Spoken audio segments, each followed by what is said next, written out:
Coffee, mga kaugoy!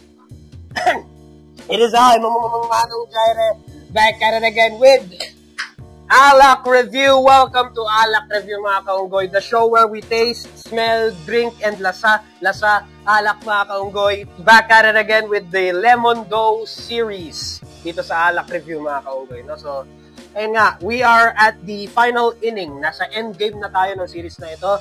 Ito na yung pinakahuling titikman natin sa Lemon Dough flavors, which is Lemon Dough, kita ba? Peach Lemon. Kita, okay, kita.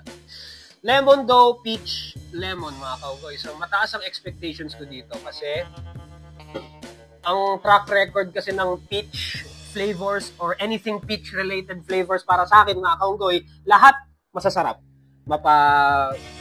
Fruity peach drink or kahit anong peach drink na binibili niyo sa 7-Eleven o sa supermarket, masasarap po yan. Kahit yung peach fruit, masarap po talaga, mga kaunggoy. So, mataas ang expectations ko dito. Kailangan kong babaan, no? Kasi baka ma-disappoint ako. 7% alcohol. I was expecting it to be 3% alcohol tulad ng honey lemon, pero ito, 7% alcohol, mga kaunggoy. Taste! Taste! Okay. What the fuck? Okay. Okay, smell test muna tayo, mga kaunggoy, bago natin inumin para ma-set yung mood. Woo! Okay, feeling ko sa lahat ng mga Lemon Dough flavors, ito na ang champion pagdating sa amoy, no? Kasi napakabango niya. Pero sometimes, scent can be deceiving, mga kaunggoy, no? Kasi merong mga ibang drinks or food na mabango. Akala nyo mabango, pero pag tikman nyo, medyo meh or hindi masyado masarap.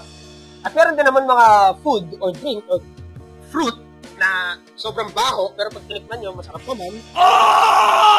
Ayun, mga kaunggoy, so scent can be deceiving, mga kaunggoy. And para sa akin, ito yung pinakamabango sa lahat ng mga Lemon Dough flavors na alak, mga kaunggoy, no? Peach lemon, in terms of scent, napakasarap. Parang unang amoy mo talaga, parang alam mo na may nilagay silang peach dito. Hopefully may mga peach bits sa loob, pero mukhang wala naman. Very bland yung kulay ng drink. Very plain, no, mga kaunggoy. Pero yung amoy niya, parang, alam niyo yung pag nagbukas kayo ng peach in a can, o yung mga Del Monte peach slice shit, pag binuksan nyo yun, tapos amoyin nyo, singutin nyo, ayan yung amoy niya, mga kaunggoy. Not very intimidating yung amoy, I'll give it that, mga kaunggoy. So, ito na talaga, taste! Pataas expectations ka dito. Hopefully you do not disappoint.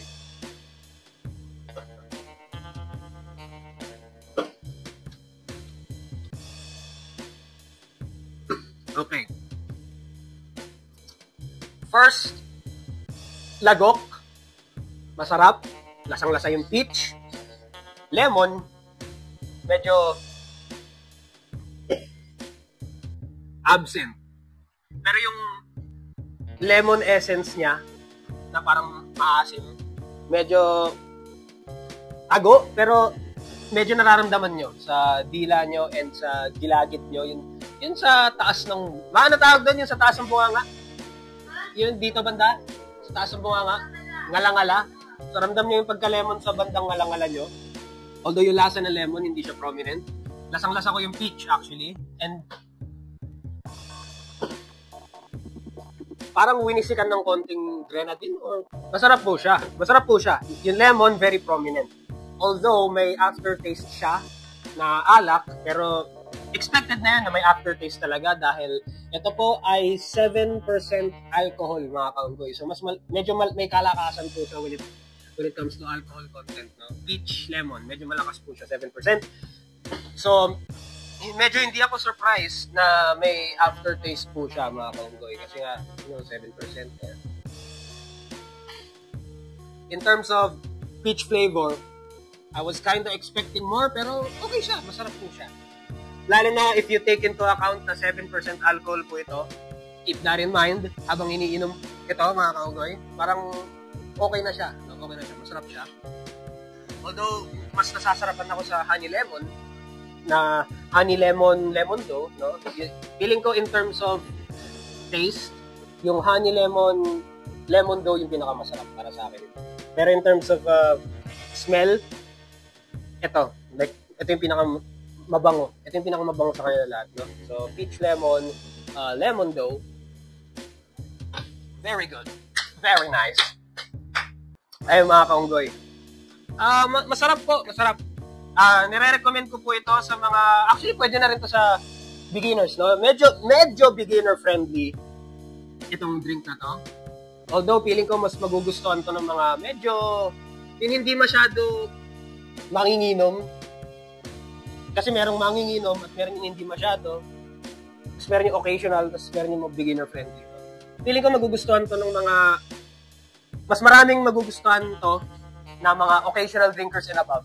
Pero I do not think na 100% of all beginners ay magugustuhan to. Dahil nga sa, may pagkalakas kasi, may pagkapait kasi yung aftertaste niya mga kaunggoy. Pero okay lang naman, no? Okay siya. Kasi masarap po talaga. Hindi lang ganun kalakas yung roughness sa lalamunan. So, kung kaya niyong tunggayin to, kaya niyong tunggayin to. Right?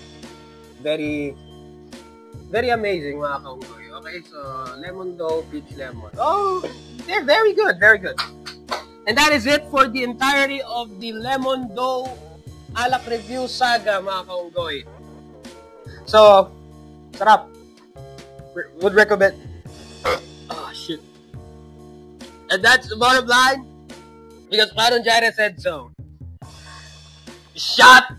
Peace.